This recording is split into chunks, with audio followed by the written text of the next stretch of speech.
네, 반갑습니다. 네, 초대해 주시고 환대해 주신 이주영 목사님 그리고 성도 여러분께 정말 감사드립니다. 제가 어저께 교회 홈페이지를 찾아봤어요. 네, 찾아봤는데 또 한편으로 저에게 반가웠던 것은 여러분 후원하시는 선교사님 박경남 선교사님, 조경화 선교사님이 저희 학교에서 영성지도 프로그램을 제일 먼저 이렇게 수료하시고 지금 외 선교단체에서 선교사님들을 위해서 영적 돌봄을 열심히 이렇게 하고 계시는데요. 그 선교사님 성함을 이렇게 보면서 너무 반가웠고, 그 선교사님들께서 과거에 이 캠퍼스에서 여러분과 함께 훈련도 받으시고 선교의 비전을 꿈꾸셨구나, 그런 생각을 하면서 왔는데 너무 기쁘고 반갑습니다. 저는 이제 영성지도 사역을 주로 신학교에서 강의하고 영성지도자를 양성하는데요. 영성지도라는 표현은 조금 낯선 표현일 수도 있는데 그 기독교인의 영적 성숙을 도와주는 대화, 우리 기독교 상담, 목회 상담 이런 분야가 있는 것처럼 최근에 새롭게 영성지도 사역이라는 게 이제 등장을 했는데요. 영적 성숙을 도와주는 대화를 어떻게 잘 나눌 것인가, 그런 사역입니다. 여러분은 대화를 잘 하시는 편인가요? 네, 몇 분은 잘 하시는 것 같네요. 신앙생활에서 대화가 되게 중요합니다. 그렇죠? 근데 또 한편으로 기도를 생각하면 기도도 역시 대화죠. 하나님을 만나고 하나님과 대화 나누는 그 현장이 기도라고 할 수 있습니다. 우리가 기도 안에서 만나는 예수님은 우리와 대화 나누기를 정말 좋아하는 분이십니다. 여러분 기도하실 때 그렇게 느끼시나요? 예수님 저와 대화 나눠주셔서 감사합니다, 이런 마음이 기도하실 때 드실 줄로 믿습니다. 예수님은 대화를 통해서 우리를 치유하십니다. 또 대화를 통해서 우리를 회복시켜 주십니다. 예수님과 대화를 나눈 사람은 모두 변화되었습니다. 예수님과 대화를 나눈 사람은 생명을 얻었습니다. 자, 오늘 본문에도 예수님과 대화를 나눈 사람들이 등장하는데요. 한번 오늘 본문을 통해 우리도 예수님과의 깊은 대화를 경험해 보면 좋겠습니다. 그래서 우리의 기도가 앞으로 예수님과 나누는 깊은 대화가 되는 그런 은혜를 함께 경험해 보면 좋을 것 같습니다. 자, 오늘 본문에서 예수님은 두 명의 제자를 만나서 대화를 나누시는데요. 그 두 명의 제자 마음 상태가 굉장히 절망적입니다. 아주 슬픔, 절망, 좌절에 쌓여 있어요.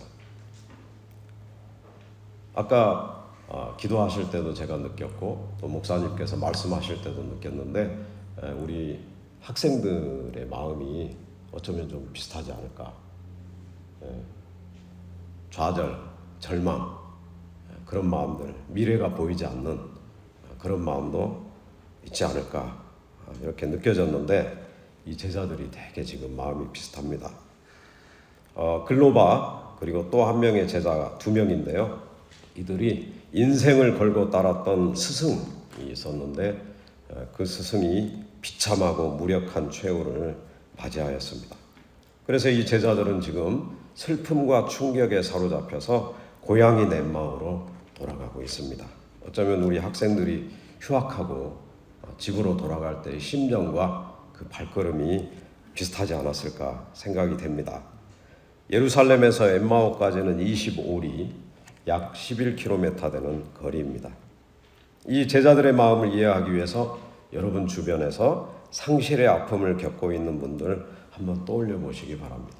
우리 학생들 마음도 한번 헤아려 보시면 좋을 것 같아요. 예수님께서 이 두 명의 제자들의 11km의 이 슬픈 여정을 어떻게 함께 걸어가 주시는지, 어떻게 동반해 주시는지 살펴보겠습니다. 먼저 예수님은 동행하면서 경청해 주십니다. 15절 16절입니다. 그들이 이야기하며 토론하고 있는데 예수께서 가까이 가서 그들과 함께 걸으셨다. 그러나 그들은 눈이 가려져서 예수를 알아보지 못하였다. 여러분, 우리가 만약 부활하신 예수님이었다면 어떻게 반응했을까요? 이 제자들을 만났을 때 반가운 마음에 얘들아, 나 예수야, 나 부활했어, 더 이상 슬퍼하지 마라, 만나자마자 이렇게 저 같으면 얘기했을 것 같아요. 근데 예수님은 그렇게 하지 않았습니다. 왜냐하면 그렇게 말해도 미친 사람 취급할 가능성이 많았기 때문입니다. 예수님은 그저 말없이 제자들 곁에서 그들이 나누는 대화를 들으면서 함께 걸어가 주셨습니다. 여러분 잘 아시겠지만 상실의 아픔을 겪는 분들에게는 말이 별로 처음에 도움이 안 됩니다. 오히려 몸으로 함께 해주는 게 도움이 됩니다. 예수님은 그렇게 몸으로 지금 함께 해주신 것입니다. 따뜻한 관심을 지니고 제자들의 마음을 공감하고 이해하면서 제자들이 대화를 나눌 준비가 되도록, 준비가 될 때까지 기다리면서 조심스럽게 동행해 주셨습니다. 여러분, 우리가 지금도 마찬가지입니다. 우리가 알아차리지 못해도 우리 곁에 예수님이 계신가 안 계신가 질문이 올라올 때에도 예수님은 우리 곁에 계시고 우리와 함께 계신다는 것을 믿으시기 바랍니다. 여러분, 말없이 몸으로 현존해 주는 것이 결코 쉬운 일은 아닙니다. 특히 할 일이 많은 바쁜 현대인들은요, 말 없는 몸의 현존이 시간 낭비처럼 느껴질 가능성이 많죠. 인내심도 필요합니다. 힘들지만 참된 대화를 나누는 준비로서 몸으로 함께 해주는 것, 곁에 함께 있어주는 것, 이것은 정말 필수적인 요소입니다. 여러분, 사람들을 만날 때 말로 모든 것을 해결하려고 하지 마십시오. 먼저 몸으로 다가가서 곁에 있어주시기 바랍니다. 함께 한다는 것이 느껴지도록 관심을 갖는 것이 중요합니다. 자, 다음으로 예수님은 2번 질문을 하심으로써 제자들을 도와주십니다. 첫 번째 질문은요, 당신들이 걸으면서 서로 주고받는 이 말들은 무슨 이야기입니까? 라는 질문인데요. 예수님이 몰라서 질문하셨을까요? 아닙니다. 동행하면서 이미 들었어요. 그리고 제자들의 마음을 예수님과 저희의 큰 차이점이 하나가 있는데 예수님은 독심술을 갖고 계십니다. 사람을 만나면 마음을 읽으세요. 압니다. 제자들이 주고받은 이야기 내용, 그 마음도 다 압니다. 그럼에도 불구하고 질문하십니다. 왜 그럴까요? 제자들이 마음에 있는 것을 표현하도록 도와주기 위해서였습니다. 예수님의 첫 번째 질문에 제자들이 어떻게 반응합니까? 17절, 18절입니다. 그들은 침통한 표정을 지으며 걸음을 멈추었다. 그때 그들 가운데 하나인 글로바라는 사람이 예수께 말하였다. 예루살렘에 머물러 있었으면서 이 며칠 동안에 거기에서 일어난 일을 당신 혼자만 모른단 말입니까? 제자들은 반응을 할 때 먼저 몸으로 표현하고 있죠. 얼굴 표정으로 슬픔을 표현하고 있고요. 갑자기 발걸음을 멈추고 섬으로써 어이없다 또는 분노까지도 표현하고 있습니다. 그런 다음에 이제 말이 나오죠. 예수님께 퉁명스럽게 답변합니다. 예루살렘에 머물러 있었으면서 이 며칠 동안에 거기에서 일어난 일을 당신 혼자만 모른단 말입니까? 당신 혼자만 모른단 말입니까? 이 표현에서 어떤 느낌이, 어떤 감정이 느껴지세요? 다른 사람은 다 아는 일을 당신 혼자만 모르다니 당신 뭐 하는 사람이에요? 요즘 느낌으로 표현하면 뭐 이런 사람이 다 있어. 우리가 예수님의 입장이었다면 이 제자들의 반응에 어떤 마음이 들었을까요? 화가 났을 수도 있습니다. 아니, 도와주려고 그랬더니 이 사람이 왜 이래? 별꼴이야 하면서 포기하고 가버릴 수도 있죠. 그렇지만 예수님은 제자들의 반응에 아랑곳하지 않습니다. 왜 그러고 있는지를 너무 잘 이해하고 공감하시기 때문입니다. 예수님은 질문을 통해 우리가 표정과 몸짓 그리고 말투로 우리의 부정적인 감정들을 다 표현할 수 있도록 도와주십니다.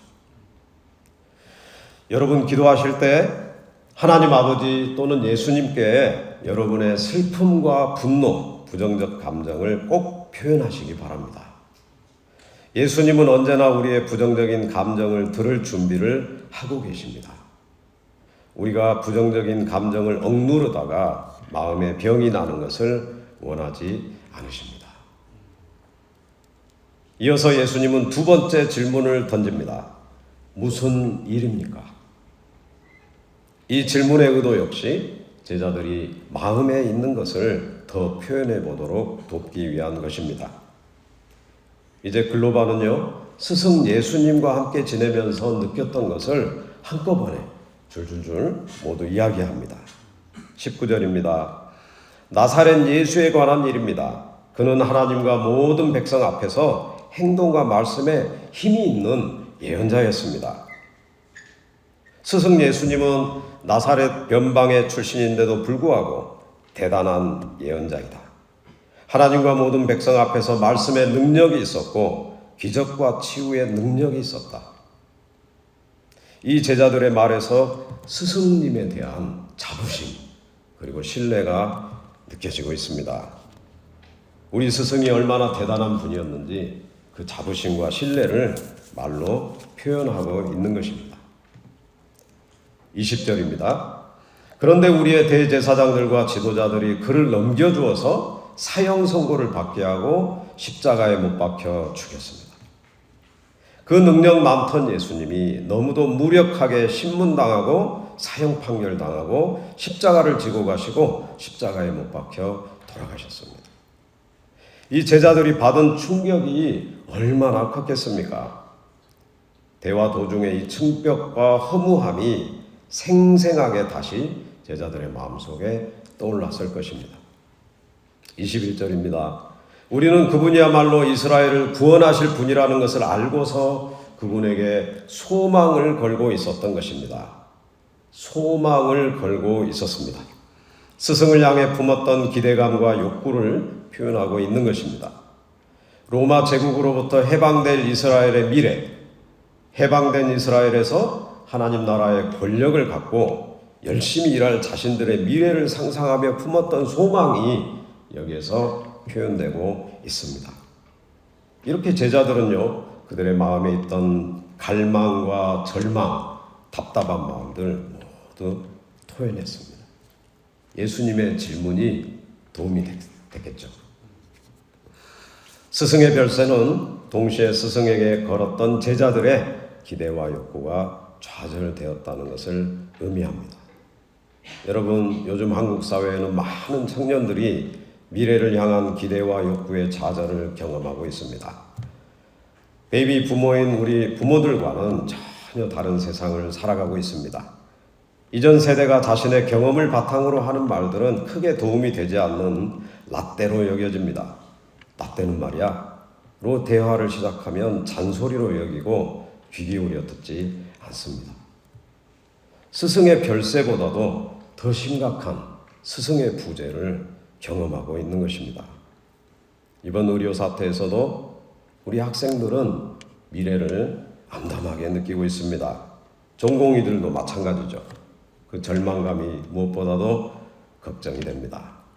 이 청년 세대에게 과연 누가 스승의 역할을 해줄 수 있을까요? 교수님들 그리고 스승이 되어야 할 우리들도 목회자들도 답답한 마음뿐입니다. 쉽지 않은 질문입니다. 그런데 오늘 본문에서 예수님이 하셨던 것처럼 우리 예수님은 청년 세대의 좌절을 누구보다도 잘 이해하고 공감하는 분이심을 믿습니다. 여러분도 믿으시죠? 예수님이 이 시대의 청년들에게도 동일한 질문을 하신다고 저는 믿습니다. 무슨 일이냐? 말 좀 해봐라. 무슨 일입니까? 청년들에게 예수님이 이렇게 질문하신다는 사실을 또한 우리는 알려줄 필요가 있습니다. 예수님한테 가봐라. 예수님과 대화를 나눠봐라. 라고 도와줘야 됩니다. 예수님의 질문은 다른 사람과 우리들이 대화할 때도 정말 도움이 됩니다. 여러분, 대화할 때 어떤 질문들을 우리가 서로 사용하는지 한번 생각해 보시기 바랍니다. 상대방의 영적 성장에 도움이 되는 질문은 자신의 마음을 살펴보고 표현할 수 있게 도와주는 질문입니다. 서로 진심 어린 관심을 담은 질문을 던져보시기 바랍니다. 오늘 예배 끝나고 나설 때 한번 서로 물어보세요. 무슨 일이냐? 너의 표정이 왜 이렇게 어둡냐? 또는 반대로 너의 표정이 왜 이렇게 기쁘고 즐겁냐? 지난주에 무슨 일이 있었냐? 꼭 한번 물어보시기 바랍니다. 예수님의 질문에 대답하면서 속에 있는 것들을 다 표현하고 나니까요, 제자들이 이제 마음이 좀 편해진 것 같아요. 마음이 편안해지면 이런 얘기 저런 얘기 술술 나오기 시작합니다. 최근에 있었던 일, 바로 직전까지 있었던 일까지 자세하게 이야기합니다. 21절부터 23절입니다. 그뿐만 아니라 그런 일이 있은 지 벌써 사흘이 되었는데 우리 가운데서 몇몇 여자가 우리를 놀라게 하였습니다. 그들은 새벽에 무덤에 갔다가 그의 시신을 찾지 못하고 돌아와서 하는 말이 천사들의 환상을 보았다는 것입니다. 천사들이 예수가 살아계신다고 말했다는 것입니다.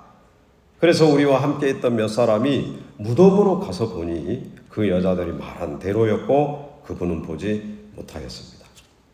이 말을 통해 우리는요, 두 제자가 예수님이 부활하셨다는 메시지를 이미 전해 들었다는 것을 알 수 있습니다. 그들은 이미 여자들의 증언과 두 명의 다른 제자들의 증언도 들었습니다. 증언을 듣고 놀란 적도 있대요. 그런데 여기에 문제가 있습니다. 아직 부활에 대한 믿음이 없습니다. 진짜 부활했다고 믿지는 않고 있는 것입니다. 이것이 가장 큰 문제였습니다. 그래서 두 번의 질문 다음으로 예수님이 사용하신 대화의 기술은 직면입니다. 직면. 솔직하게 사실을 말해주는 것을 직면이라고 그러죠. 영어로는 confrontation입니다. 증언을 들었음에도 불구하고 믿음이 없는 제자들에게 예수님은 솔직하게 말씀하십니다. 25절, 26절입니다. 어리석은 사람들입니다. 예언자들이 말한 모든 것을 믿는 마음이 그렇게도 무디니 말입니다. 그리스도가 마땅히 이런 고난을 겪고서 자기 영광에 들어가야 하지 않겠습니까? 예수님은 지금 제자들의 신앙의 상태를 있는 그대로 말해준 것입니다. 첫째, 어리석다 또는 미련하다. 둘째, 믿는 마음이 무디다. 믿음의 속도가 너무 더디다. 어리석다는 말은 진리를 이해하지 못한다는 뜻입니다. 예수님께서 공생의 기간 동안 제자들에게 귀에 못이 박히도록 하신 진리의 말씀이 뭐예요? 그리스도가 왔다. 고난을 받는다. 그렇지만 그게 끝이 아니고 부활한다. 성경을 바탕으로 계속 설교해 주셨어요. 그리고 그 말씀대로 지금 일이 그대로 진행이 되고 있습니다. 근데 제자들은 그것을 깨닫지 못하고 있고 부활을 믿지 못하고 있는 것입니다. 여러분, 예수님의 직면은 미운 마음으로 하는 정죄가 아니죠. 홧김에 저주하는 표현이 아닙니다. 안타까운 마음으로 사랑하기 때문에 있는 그대로의 사실을 표현한 것입니다. 직면을 들으면 정신이 번쩍 납니다. 우리가 죄를 지을 때 예수님은 기도 중에 우리를 직면하시면서 우리의 죄를 깨닫게 해주실 것입니다. 회개하고 생명의 길을 다시 걷도록 도와주실 것입니다. 그러나 예수님은 죄인임을 스스로 인정하는 사람들은 결코 정죄하지 않으시고 죄사함의 복음을 선포해 주시고 자유케 해 주십니다. 그러므로 두려워하지 말고 믿음으로 예수님 앞에 죄를 고백할 필요가 있습니다. 여러분, 우리는 예수님의 직면을 다른 사람과의 대화에도 적용할 수 있습니다. 대화라는 게 상대방에게 늘 기분 좋은 소리만 해주는 것이 아닙니다. 상대방이 깨닫지 못하고 있는 것을 솔직하게 말해줘야 할 때가 있습니다. 어떤 기독교 공동체는요, 이런 표어가 있습니다. 직접, 솔직히, 부드럽게 말하십시오. 한번 해보시겠어요? 직접, 솔직히, 부드럽게 말하십시오. 한국 분들이 돌직구 표현을 잘해요. 직접 솔직하게 말을 잘해요. 근데 부드럽게가 빠져있죠.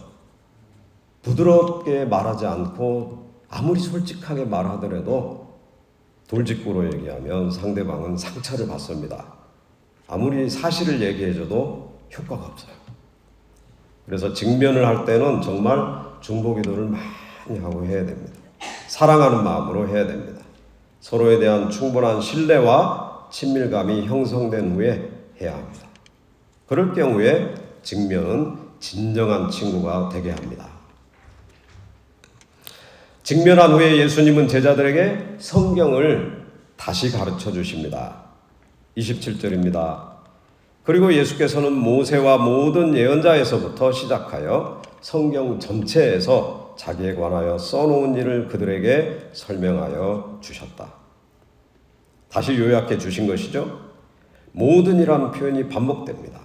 성경에 담긴 그리스도에 관한 진리를 하나도 빠짐없이 제자들에게 다시 복습시켜 주시는 예수님의 사랑과 열망을 잘 보여줍니다. 예수님의 강의를 들을 때 제자들의 마음에 어떤 일이 발생했습니까? 32절입니다. 그들은 서로 말하였다. 길에서 그분이 우리에게 말씀하시고 성경을 풀이하여 주실 때 우리의 마음이 우리 속에서 뜨거워지지 않았습니까? 여러분, 성경 읽으실 때 성령께서 이런 감동과 뜨거운 마음 불러일으켜 주실 줄로 믿습니다. 그거는 바로 성령을 통해서 예수님께서 우리 마음에 깨닫게 해주시고 알려주신다는 증거이죠. 예수님의 강의를 들은 후에 제자들의 이제 반응은 어떻습니까? 28절, 29절에 보면요, 이제 자기 집에 다 도착했는데 예수님이 그냥 지나가시는 척을 했어요. 그러니까 은근히 붙잡아 주기를 바란 거죠, 예수님도. 근데 아니나 다를까 마음에 뜨거운 감동이 있었던 제자들은 그냥 자기 집에 예수님을 붙잡고 초대합니다. 그리고 식사를 대접합니다. 숙소를 제공합니다. 이것은요, 굉장히 친밀한 관계가 되었다는 것을 의미합니다. 마지막으로 오늘 본문 뒷부분에서 예수님과 제자들의 대화는 함께 식사하면서 끝이 납니다. 가장 즐겁고 행복한 대화는 먹으면서 하는 대화인 것 같습니다. 그래서 밥상 공동체는 기독교에서도 진리입니다. 진정한 공동체는 밥상을 함께하는 공동체입니다. 대화의 완성은 밥상입니다. 꼭 함께 식사하시기 바랍니다. 그런데 오늘 본문의 이 식사는 그냥 보통 식사가 아니에요. 최후의 만찬, 즉 성만찬을 기억나게 하는 식사였습니다. 식사기도를 예수님께서 하셨는데 그때 제자들의 마음속에 최후의 만찬이 기억이 납니다. 그러면서 그들의 눈이 열려서 바로 앞에 함께 식사하고 기도하시던 분이 예수님이구나 하는 것을 발견하게 되고 예수님이 부활하셨구나 라는 것을 믿게 됩니다. 부활하신 예수님을 만난 두 제자는 어떻게 반응해요? 곧바로 일어납니다. 튀어나듯이 일어나서 예루살렘, 사명의 장소, 부르심의 장소로 돌아갑니다. 예수님은 슬픔과 절망에 빠져있던 제자들의 마음을 이렇게 대화를 통해서 변화시키셨습니다. 기독교인의 대화의 궁극적인 목적은 이렇게 예수님을 만나는 것인 줄로 믿습니다. 그리고 예수님을 만나서 대화를 나누면 우리 인생의 모든 문제는 해결될 수 있는 줄로 믿습니다. 예수님을 만나야 혼란스러운 인생이 정돈됩니다. 예수님을 만나야 미래에 대한 소망이 생깁니다. 예수님을 만나야 갈 길이 보입니다. 사랑하는 성도 여러분, 좋은 대화, 영적인 대화는 이렇게 부활하신 예수님을 깊이 만나는 영적 경험을 일으킬 수 있습니다. 덩달아서 우리 교회 공동체를 세우는 데 있어서도 정말 중요한 필수적인 요소입니다. 여러분 모두 이번 한 주간 예수님과 행복한 대화를 꼭 나누시기 바랍니다. 그리고 서로 형제 자매들과 서로를 변화시키고 서로를 살리는 그런 대화를 나누시는 여러분 되시기를 주님의 이름으로 축원합니다. 기도하겠습니다. 사랑의 주님, 이 순간도 저희와 함께 하시는 줄로 믿습니다. 저희의 기도가 진실한 주님과의 대화가 되게 하여 주시옵소서.